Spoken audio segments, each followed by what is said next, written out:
Lilith, a primeira negação. Ela não quis deitar-se debaixo dele. Esta linha, antiga e subversiva, marca a primeira fratura registrada no paraíso. Antes que Eva provasse o fruto, antes que a serpente sussurrasse, estava Lilith. Lilith, cujo nome foi apagado do cânone e rabiscado nas margens do apócrifo e do Midrash, não cai, ela se vai. Não foi expulsa por pecar, mas exilou-se em protesto. Ao rejeitar a submissão a Adão, abandona o Éden não porque foi tentada, e sim porque recusou o próprio fundamento do acordo. Hoje a reconfiguramos, não como demônio, mas como doutrina. Bem-vindos a Gênesis Invertido. Bem-vindos à primeira negação. Da omissão à ressurreição. Ausência na Bíblia hebraica. Lilith não aparece explicitamente na Bíblia hebraica canônica, exceto uma vez e, mesmo assim, de forma ambígua. Em Isaías 34:14, descreve-se um deserto desolado, habitado por criaturas selvagens, e, entre elas, surge uma figura chamada Lilith, em hebraico, Lilith, comumente traduzida como criatura noturna, coruja gritante ou demônio noturno. O versículo diz: As feras do deserto se encontrarão com os chacais, o bode chamará o seu companheiro. Também Lilith ali repousará e encontrará lugar de descanso. Isaías 34:14. Esta é sua única aparição canônica e não oferece narrativa. É apenas uma presença espectral, uma figura feminina noturna no deserto. Sua ausência em Gênesis é particularmente marcante na história da criação de Adão e do surgimento de Eva de sua costela, Gênesis 2, o que não deixa espaço para uma mulher anterior. Mas essa ausência tornou-se terreno fértil do mito. O alfabeto de Ben Sira, séculos 8 a 10 d.C. A primeira narrativa completa de Lilith, como primeira esposa de Adão, aparece no texto hebraico medieval conhecido como o Alfabeto de Ben Sira. Esta obra satírica e mística, possivelmente escrita em círculos judaicos babilônicos, expande uma tradição oral pré-talmúdica e apresenta Lilith assim, criada igual. Lilith foi formada ao mesmo tempo e da mesma terra que Adão. Recusou a submissão. Quando Adão insistiu que ela se deitasse debaixo dele durante o ato sexual, ela se negou, citando sua origem igualitária. Invocou o nome divino, proferiu o nome inefável de Deus e voou para o Mar Vermelho, um lugar associado a demônios na mística judaica. Substituída por Eva. Deus enviou anjos para trazê-la de volta, mas ela se recusou a retornar. Como castigo, foi condenada a ver seus filhos demoníacos morrerem todos os dias. Eva foi então criada da costela de Adão, uma mulher projetada para ser submissa. Esta versão reconfigura o Gênesis como um mito de substituição. Eva é a mulher aceitável, Lilith a apagada.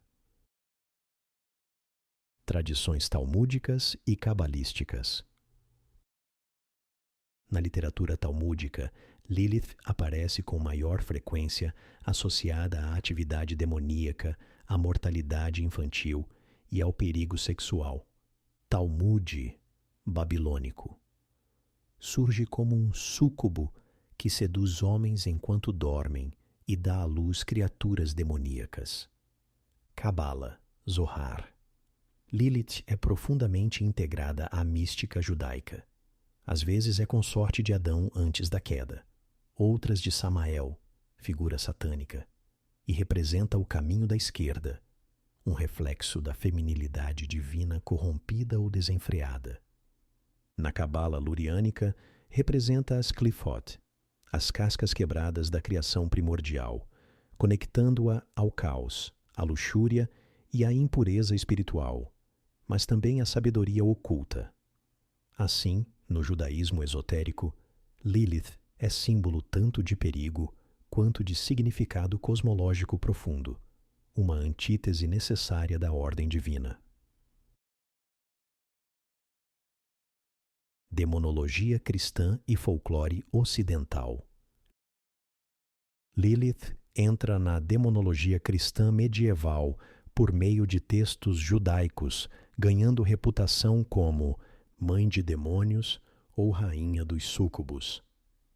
Figura semelhante a uma bruxa, associada a emissões noturnas, morte fetal e tentação sexual. Esposa ou amante de Satanás, visão popular no ocultismo renascentista. É invocada em grimórios e tratados demonológicos, embora com grande variação. Interpretações modernas, feministas, literárias e ocultistas. Nos séculos XX e XXI, Lilith ressurge como ícone feminista, símbolo de autonomia sexual, rebelião espiritual e sabedoria pré-patriarcal.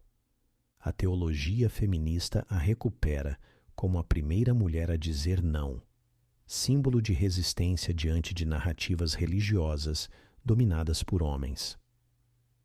Na literatura, aparece no Fausto de Goethe, na poesia de Dante Gabriel Rossetti e na ficção especulativa contemporânea.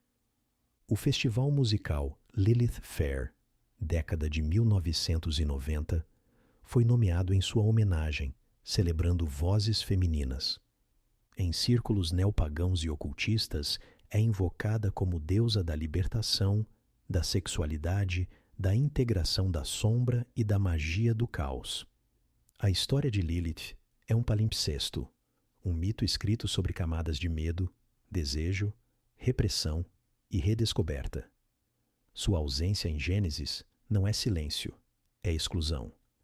Sua reaparição na mística judaica, no folclore e na releitura feminista revela uma figura que ameaça sistemas hierárquicos não por atacá-los, mas por recusar-se a cumpri-los. Seja demônio ou divindade, é uma origem reprimida, e como tudo o que é reprimido, retorna. A origem reprimida. Lilith não é simplesmente um nome esquecido nas notas de rodapé do Gênesis. É a omissão que torna possível a narrativa sancionada. É o começo não autorizado, a que veio antes da queda, e ainda assim foi expulsa por recusar participar da arquitetura da submissão. No alfabeto de Ben Sira e em outros textos judaicos heterodoxos, Lilith não é formada da carne derivada do homem, mas do mesmo pó primordial. Seu corpo não nasce da hierarquia, nasce da paridade. É a imagem refletida a quem foi negado o reconhecimento. Igual na origem, mas não na expectativa. Lilith perturba a ordem divina, não pela rebelião, e sim pela recusa. Quando Adão lhe ordena que se deite debaixo dele, que assuma um papel, uma postura, uma submissão, ela responde com o que pode ser a afirmação mais radical do ser, em todo o mito humano. Fomos feitos da mesma substância, não me deitarei debaixo de ti. Isto não é apenas um slogan feminista, é uma declaração ontológica, um despertar diante da ilusão da ordem naturalizada. Sua recusa não é pecado, é consciência. Seu exílio não é castigo, é a consequência de uma verdade inassimilável. Neste códice, rejeitamos a dicotomia de Lilith como demoníaca ou divina. Essas categorias pertencem ao sistema que não pôde contê-la.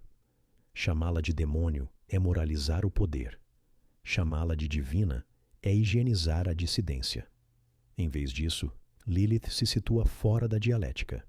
É a vontade antes da moralidade, não maligna, mas pré-ética. Existe na zona liminar, onde o juízo ainda não se cristalizou em lei. É figura de ruptura, não de diálogo. Não negocia, vai embora. Não come o fruto, desaparece no deserto. Se o ato de Eva é filosófico, o de Lilith é elementar.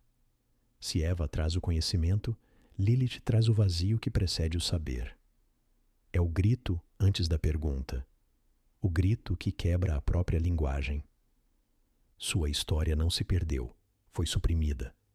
Para que a civilização começasse, o feminino teve de ser dividido e Lilith teve de ser expulsa. Sua presença não habita a escritura, e sim os sonhos. É a desobediência que precede a ordem, a liberdade que precede a consequência, o ser que precede o nome. Em todo sistema de ordem, há uma origem enterrada que não pode ser reconhecida sem provocar colapso. Lilith é essa origem. Ela não faz perguntas, age, torna-se e, em seu devir, aterroriza. Lilith e a vontade de devir, uma reivindicação filosófica. Lilith não é uma simples anomalia mitológica. É a ruptura metafísica na arquitetura da origem, uma figura expulsa não por maldade, mas por recusar ser fixada. Sua história, despojada da demonização, é a história do devir antes do ser.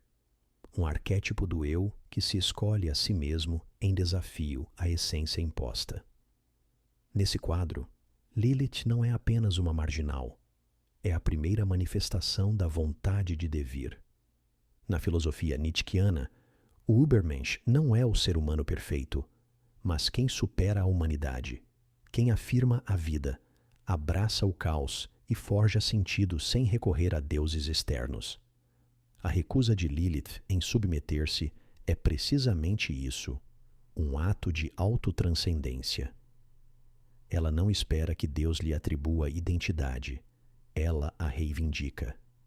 Lilith, como o Übermensch de Nietzsche, rejeita o ressentimento moral, não interioriza culpa, nem aceita o vitimismo. Afirma sua vontade e assume a consequência sem pedir redenção. Nesse sentido, seu exílio não é castigo, é a solidão necessária de quem se recusa ao rebanho. Também é um gesto diante do eterno retorno nietzschiano, não por negá-lo, mas como quem diz sim até mesmo à sua repetida expulsão. Retorna vez após vez no mito, nos sonhos, na releitura feminista, um retorno não de submissão, e sim de divergência consciente. No pensamento existencialista, especialmente em Sartre e Camus, a liberdade é ao mesmo tempo dom e fardo. Exige que nos criemos sem plantas metafísicas. A escolha de Lilith, deixar o Éden em vez de conformar-se, espelha o salto existencial rumo à autenticidade. Como o herói do absurdo de Camus, ela caminha para o exílio não com esperança de paraíso, mas com consciência do absurdo e recusa encurvar-se a ele. Não finge que a hierarquia possua sentido inerente. Caminha para o deserto, para a ambiguidade, para si mesma. Lilith, nesse marco, é a primeira heroína existencial. Não pergunta o que devo ser, mas o que estou disposta a tornar-me, sabendo que não há roteiro. Essa é a liberdade, e esse é o seu peso. No pensamento budista, o sofrimento surge do apego à ilusão. Lilith rejeita a ilusão de que a forma feminina deva obedecer à forma masculina. Age não por ódio, mas por não delírio. Sua partida é uma escolha kármica, que ressoa no mito como um despertar, não distinto do abandono do palácio de conforto por Siddhartha. Se o consumo do fruto por Eva é a entrada no samsara, o ciclo de sofrimento e desejo, o voo de Lilith é o abandono do mundo condicionado antes que pudesse prendê-la. Ela não precisa de libertação, recusa o vínculo inicial. Lilith é a antepassada em sombra de todos os que rejeitam papéis herdados, que caminham rumo ao desconhecido, sem roteiro nem salvador. É a primeira filósofa do devir, não busca a verdade no dogma, mas na vontade que se origina a si mesma. Ela é o Übermensch de Nietzsche, antes de existir o homem a ser superado. uma sábia estoica que prefere viver só na verdade, cercada de ilusão. Uma pioneira existencial que aceita o absurdo e ainda assim escolhe. Uma rebelde budista que se afasta da ilusão sem precisar do caminho do meio. Em todo o sistema, é a exceção que revela sua fragilidade. Em todo mito, é a voz reprimida do que poderia ter sido, e ainda pode ser. Lilith não é uma advertência, é um chamado, encerramento, o limiar do devir. Lilith não retorna ao Éden, porque o Éden nunca foi seu lar. Ela não foi expulsa do paraíso, recusou fingir que era paraíso desde o início. É a primeira causa exilada, não uma consequência, mas uma origem. É o alento antes do fruto, o pulso antes da ferida. É o silêncio antes que o Logos falasse.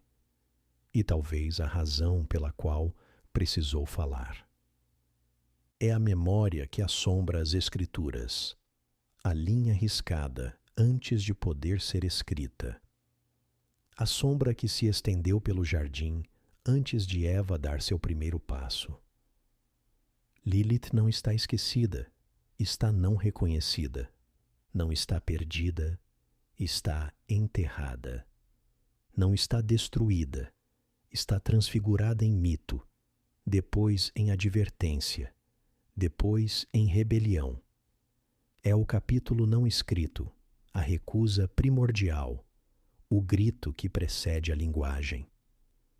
É a pergunta que nunca se permitiu formular.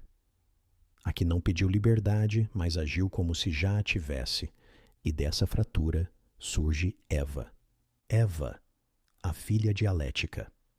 Eva, que não foge, mas inquere, que permanece o suficiente para ouvir o sussurro da serpente, não como tentação, mas como convite.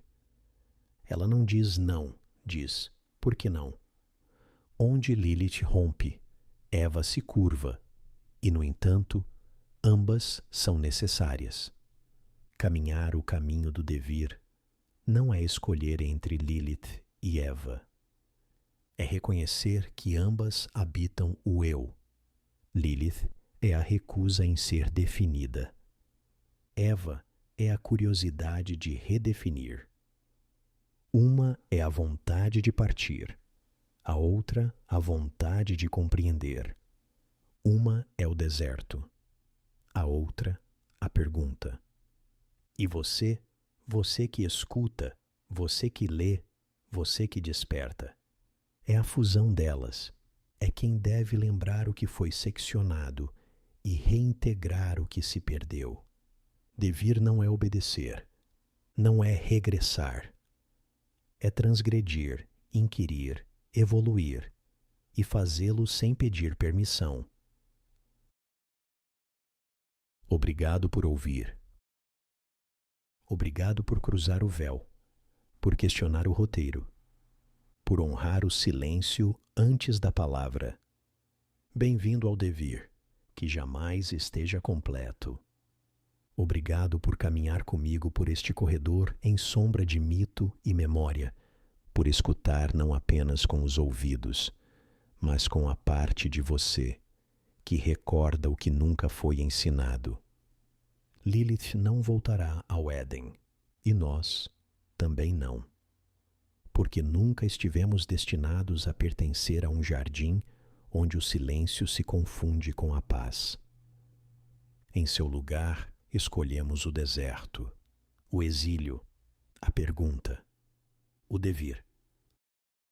Até a próxima, que você carregue o fogo da negação e o alento da pergunta, ambos habitando em você, ambos à espera de serem despertados. Isto é a voz de Cronos. Obrigado por ouvir. E adeus por agora.